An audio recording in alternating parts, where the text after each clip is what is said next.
তো আমার পিছনে যে ছবিটি দেখতে পাচ্ছেন, এখানে 3টি ক্যাটাগরির অপশন দেওয়া আছে।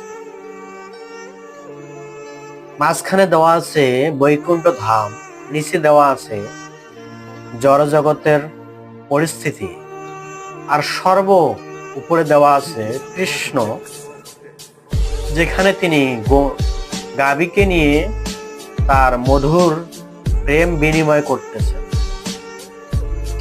3টি স্তরের কথা বর্ণনা করা হয়েছে। তো আমরা দেখতে পারি জড়জগতের মানুষ কত দুঃখ দুর্দশা আছে। পিছনে যে ব্যাকগ্রাউন্ডটা দেওয়া আছে, সেই ব্যাকগ্রাউন্ডের মধ্যে অনেক কিছু আমরা দেখতে পাচ্ছি। মানুষ সামান্য একটা দেহের প্রতি আসক্তি হওয়ার কারণে তার মধ্যবর্তী স্থানকে সে উপনীত হতে পারতেছে না। সেটা কি? সেটা হচ্ছে বৈকুণ্ঠ ধাম। আর সেটাই মানুষ